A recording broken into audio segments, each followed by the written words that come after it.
Di balik lembaran-lembaran tua sebuah kitab, tersimpan mutiara hikmah yang tak lekang oleh waktu. Kitab itu bernama Al-Ushfuriyah, bukan sekadar kumpulan cerita, tetapi untaian kisah penuh makna. Kisah para ulama, orang-orang saleh, dan hikmah kehidupan yang menggetarkan hati. Dari kisah seekor burung kecil, hingga pelajaran besar tentang cinta kepada Allah dan Rasul-Nya. Setiap kisah mengajak kita merenung, menyentuh hati, membangunkan jiwa. Bersama kami, mari selami kisah-kisah pilihan dari kitab Al-Ushfuriyah. Karena dari kisah, iman kita bisa tumbuh. Dan dari hikmah, hidup kita bisa berubah.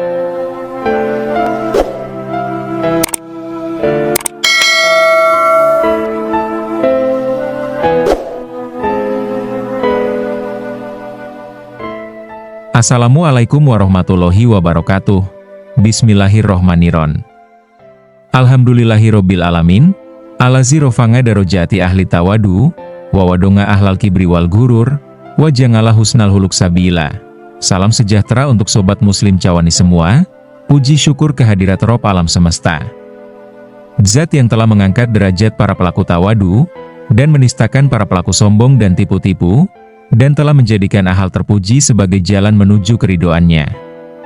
Sholawat dan salam semoga selalu tercurah kepada junjungan kita Nabi Muhammad Shallallahu Alaihi Wasallam, yang merupakan teladan utama dalam akhlak mulia. Saudaraku sekalian, salah satu mutiara hikmah yang sangat indah dalam kitab Al-Ushfuriyah adalah hadis ke-10. Hadis ini mengajarkan kepada kita sebuah nilai yang menjadi fondasi dalam hubungan antar sesama manusia, yaitu akhlak yang baik dan tawadhu. Karena sesungguhnya, kemuliaan seorang mukmin bukanlah diukur dari hartanya, jabatannya, atau penampilannya, melainkan dari akhlaknya. Mari kita dengarkan bersama untaian sabda Rasulullah Shallallahu Alaihi Wasallam berikut ini, yang diriwayatkan oleh para ulama salaf untuk menjadi bekal hidup kita.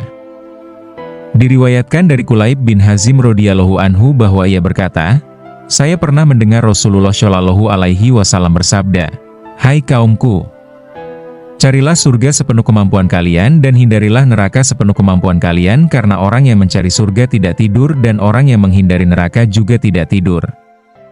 Sesungguhnya surga dikelilingi oleh hal-hal yang tidak disukai dan sesungguhnya neraka dikelilingi keenakan-keenakan dan kesenangan-kesenangan. Oleh karena itu sungguh janganlah kalian melalaikan akhirat." Disebutkan di dalam hadis lain dari Abu Sa'id Al-Khudri radhiyallahu anhu dari Rasulullah Shallallahu Alaihi Wasallam bahwa beliau bersabda, akan diserukan ketika penduduk surga memasukinya. Telah tiba masa di mana kalian akan hidup dan tidak akan mati selamanya. Kalian akan sehat dan tidak akan sakit selamanya. Kalian akan muda dan tidak akan mengalami tua. Dan kalian akan merasakan kenikmatan dan tidak akan merasakan kesedihan selamanya.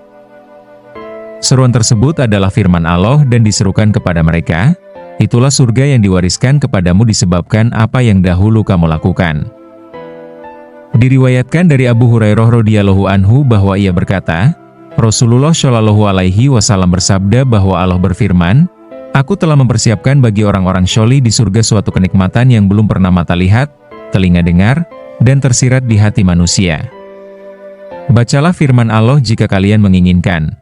Seorang pun tidak mengetahui apa yang disembunyikan untuk mereka, yaitu bermacam-macam nikmat yang menyedapkan pandangan mata sebagai balasan terhadap apa yang telah mereka kerjakan.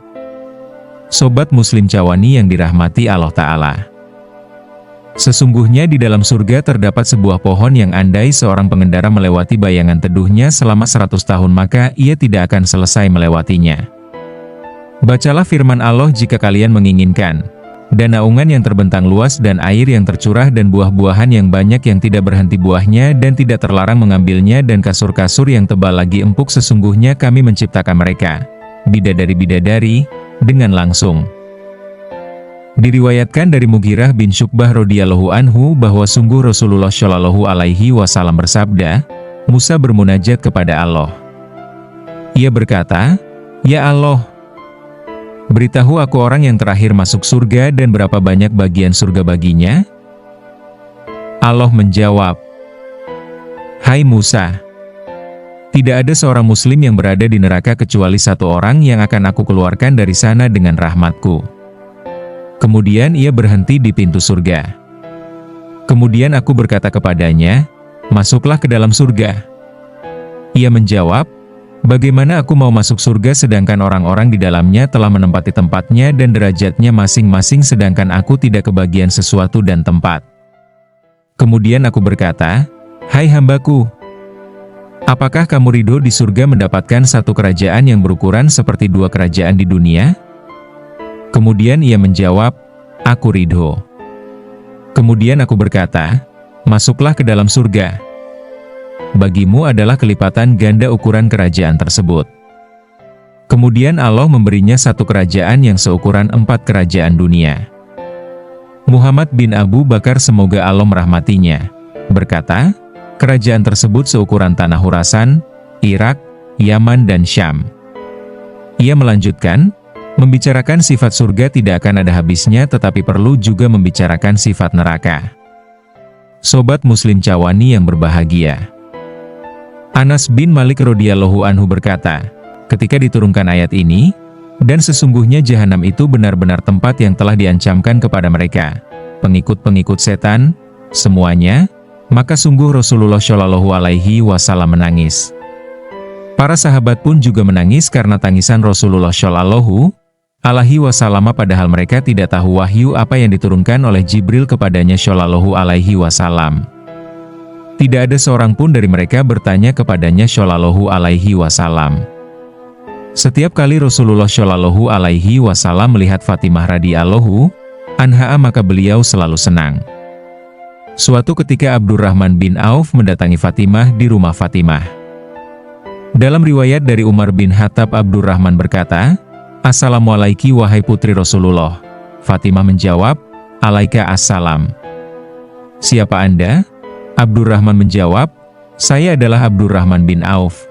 Fatimah bertanya, hai Ibnu Auf, ada perlu apa Anda datang? Abdurrahman menjawab, aku meninggalkan Rasulullah Shallallahu Alaihi Wasallam dalam keadaan menangis dan bersedih. Aku tidak tahu wahyu apa yang dibawa Jibril untuknya. Anas bin Malik radhiyallahu anhu berkata, ketika diturunkan ayat ini, dan sesungguhnya jahanam itu benar-benar tempat yang telah diancamkan kepada mereka, pengikut-pengikut setan, semuanya, maka sungguh Rasulullah Shallallahu Alaihi Wasallam menangis. Para sahabat pun juga menangis karena tangisan Rasulullah Shallallahu Alaihi Wasallam padahal mereka tidak tahu wahyu apa yang diturunkan oleh Jibril kepadanya Shallallahu Alaihi Wasallam. Tidak ada seorang pun dari mereka bertanya kepadanya Shallallahu Alaihi Wasallam. Setiap kali Rasulullah Shallallahu Alaihi Wasallam melihat Fatimah radhiyallahu anha maka beliau selalu senang. Suatu ketika Abdurrahman bin Auf mendatangi Fatimah di rumah Fatimah. Dalam riwayat dari Umar bin Khattab Abdurrahman berkata, Assalamualaikum wahai putri Rasulullah. Fatimah menjawab, Alaikassalam. Siapa Anda? Abdurrahman menjawab, saya adalah Abdurrahman bin Auf. Fatimah bertanya, hai Ibnu Auf, ada perlu apa Anda datang? Abdurrahman menjawab, aku meninggalkan Rasulullah Shallallahu Alaihi Wasallam dalam keadaan menangis dan bersedih. Aku tidak tahu wahyu apa yang dibawa Jibril untuknya. Ya sudah, pergilah. Aku bersiap-siap dulu. Jawab Fatimah. Kemudian Abdurrahman pergi menemui Rasulullah Shallallahu Alaihi Wasallam dengan harapan, barangkali Rasulullah Shallallahu Alaihi Wasallam akan memberitahuku tentang wahyu apa yang dibawa Jibril untuknya. Sementara itu Fatimah mengenakan selimut usangnya yang ditambal dengan 12 tambalan dengan pelepah dan daun kurma. Ketika Fatimah telah keluar dari rumahnya, Umar melihatnya sambil meletakkan tangannya di atas kepalanya dan berkata, duh kasihan sekali. Sungguh putri-putri kaisar dan raja mengenakan sutra kasar dan sutra halus. Sedangkan putri Rasulullah Shallallahu Alaihi Wasallam hanya mengenakan selimut dari bulu dengan 12 tambalan daun dan pelepah kurma. Ketika Fatimah telah menemui Rasulullah Shallallahu Alaihi Wasallam, ia bertanya, wahai Rasulullah, apakah Anda tidak tahu kalau Umar heran dengan pakaianku? Demi Allah, Sejak 5 tahun yang lalu aku dan Ali tidak memiliki tikar sama sekali kecuali kulit kambing gibas yang kita gunakan untuk menikari unta kami di siang hari dan kita gunakan sendiri bertikar di malam harinya. Sedangkan bantal tidur kami adalah tulang dan perabot rumah kami adalah dari pelepah kurma. Rasulullah menjawab, "Hai Umar, tinggalkan putriku. Barangkali ia sedang tidak merasa nyaman." Fatimah bertanya, "Demi Allah, apa yang membuat Anda menangis?" "Wahai Rasulullah." Rasulullah Shallallahu Alaihi Wasallam menjawab, "Bagaimana aku tidak menangis sedangkan Jibril telah menyampaikanku wahyu, dan sesungguhnya jahanam itu benar-benar tempat yang telah diancamkan kepada mereka, pengikut-pengikut setan, semuanya. Wahai Rasulullah, beritahu aku salah satu pintu jahanam." Tanya Fatimah. Rasulullah Shallallahu Alaihi Wasallam menjawab, "Hai Fatimah, pintu jahanam yang paling ringan terdiri dari 70.000 gunung api. Di setiap gunungnya terdapat 70.000 jurang api. Di setiap jurangnya terdapat 70 juta perengan api. Di setiap perengannya terdapat 1 juta kota. Di setiap kotanya terdapat 70 juta bangunan api. Di setiap bangunan-bangunannya terdapat 1 juta rumah api. Di setiap rumahnya terdapat 70 juta kamar api. Di setiap kamarnya terdapat 70 juta peti api. Dan di setiap petinya terdapat 70 juta jenis siksaan yang di dalamnya terdapat siksaan yang menjelma penerima siksaan tersebut." Kemudian Fatimah jatuh telungkup sambil berkata, "Celakalah orang yang masuk neraka." Ketika Umar radhiyallahu anhu mendengar gambaran kecil tentang pintu jahanam, ia berkata, "Andai aku adalah seekor kambing gibas milik keluargaku, lalu mereka menyembelihku, memakan dagingku, memotong-motong tubuhku, dan menghancurkan tulang-tulangku, maka aku tidak akan mendengar gambaran jahanam." Kemudian Abu Bakar radhiyallahu anhu maju sambil berkata, "Andai aku adalah burung di padang luas, kemudian aku makan buah-buahan, minum air sungai, bertempat tinggal di batang-batang pohon, maka aku tidak akan mengalami hitungan amal dan siksa dan tidak akan mendengar gambaran jahanam." Sobat Muslim Cawani yang dirahmati Allah Ta'ala, kemudian Ali radhiyallahu anhu berkata, "Andai ibuku tidak melahirkanku, andai saja aku mati di usia dini, andai saja aku adalah rumput, kemudian binatang-binatang ternak memakanku, andai binatang-binatang buas memangsaku, maka aku tidak akan mendengar gambaran jahanam." Kemudian Salman radhiyallahu anhu pergi ke arah kuburan Bakik yang memiliki pohon cemara sambil meletakkan tangannya di atas kepalanya dan berteriak keras, "Jauh sekali perjalananku. Sedikit sekali bekal perjalananku di hari kiamat." Kemudian Bilal radhiyallahu anhu menemui Salman radhiyallahu anhu. Bilal bertanya, "Apa yang membuat Anda menangis bersedih?"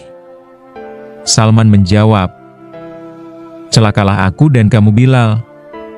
Apabila waktu kembali kita adalah setelah memakai pakaian dari kapas dan katun, maka kita akan memakai pakaian dari potongan-potongan api neraka.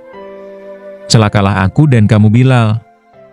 Apabila waktu kembali kita adalah setelah memeluk istri-istri, maka kita akan bersama dengan para setan dengan belenggu-belenggu neraka. Celakalah aku dan kamu Bilal." Yaitu ketika kita diberi minuman dengan air minum jahanam dan diberi makanan berdurinya. Diceritakan dari Mansur ibnu Ammar bahwa ia berkata, "Suatu ketika aku sedang berada di salah satu jalan kota Kufah karena melakukan perjalanan untuk melaksanakan ibadah haji. Pada satu malam yang gelap, aku punya suatu hajat. Tiba-tiba ketika aku melewati salah satu rumah di sana, di tengah-tengah malam, aku mendengar seseorang berkata, 'Ya Allah, demi kemuliaan dan keagungan-Mu, aku tidak ingin membangkang darimu dengan melakukan kemaksiatan. Aku juga tidak lalai darimu ketika melakukan kemaksiatan. Namun, suatu kesalahan telah menimpaku dan aku terbujuk dengan ampunanmu yang luas kepadaku sehingga celakaku telah mengajakku kepada kemaksiatan.'" Sobat Muslim Cawani yang berbahagia. Kemudian aku terjerumus ke dalamnya karena kebodohanku. Sekarang aku mengharapkan dari anugerahmu engkau menerima alasanku.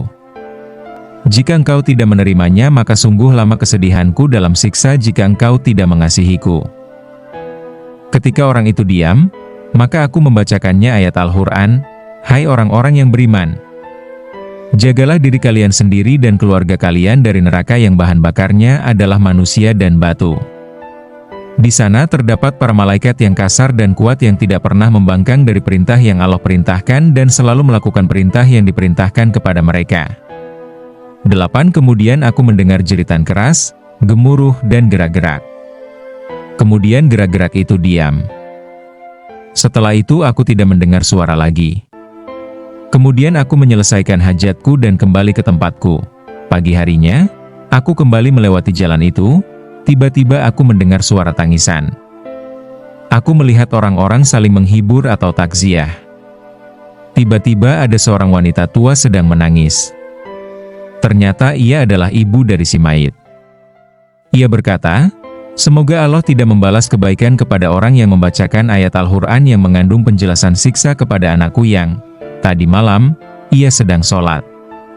Ketika ia mendengar ayat tersebut, ia merasa ketakutan dan jatuh mati. Kemudian pada malam itu, aku memimpikannya. Aku bertanya kepadanya, "Apa yang telah Allah perlakukan terhadapmu?" Ia menjawab, "Allah telah memperlakukanku sebagaimana Dia memperlakukan orang-orang yang mati syahid di Perang Badar." "Bagaimana bisa demikian?" tanyaku kepadanya. "Karena orang-orang syahid di Perang Badar telah dibunuh dengan tebasan pedang orang-orang kafir, sedangkan aku telah dibunuh dengan tebasan pedang Allah yang Maha Pengampun," jelasnya kepadaku. Sobat Muslim Cawani yang dirahmati Allah Ta'ala. Kemudian aku terjerumus ke dalamnya karena kebodohanku. Sekarang aku mengharapkan dari anugerahmu engkau menerima alasanku. Jika engkau tidak menerimanya, maka sungguh lama kesedihanku dalam siksa jika engkau tidak mengasihiku. Ketika orang itu diam, maka aku membacakannya ayat Al-Quran, "Hai orang-orang yang beriman, jagalah diri kalian sendiri dan keluarga kalian dari neraka yang bahan bakarnya adalah manusia dan batu. Di sana terdapat para malaikat yang kasar dan kuat yang tidak pernah membangkang dari perintah yang Allah perintahkan dan selalu melakukan perintah yang diperintahkan kepada mereka." 8. Kemudian aku mendengar jeritan keras, gemuruh dan gerak-gerak. Kemudian gerak-gerak itu diam. Setelah itu aku tidak mendengar suara lagi. Kemudian aku menyelesaikan hajatku dan kembali ke tempatku. Pagi harinya, aku kembali melewati jalan itu, tiba-tiba aku mendengar suara tangisan. Aku melihat orang-orang saling menghibur atau takziah. Tiba-tiba ada seorang wanita tua sedang menangis. Ternyata ia adalah ibu dari si mayit. Ia berkata, "Semoga Allah tidak membalas kebaikan kepada orang yang membacakan ayat Al-Quran yang mengandung penjelasan siksa kepada anakku yang tadi malam, ia sedang sholat." Ketika ia mendengar ayat tersebut, ia merasa ketakutan dan jatuh mati. Kemudian pada malam itu, aku memimpikannya. Aku bertanya kepadanya, "Apa yang telah Allah perlakukan terhadapmu?"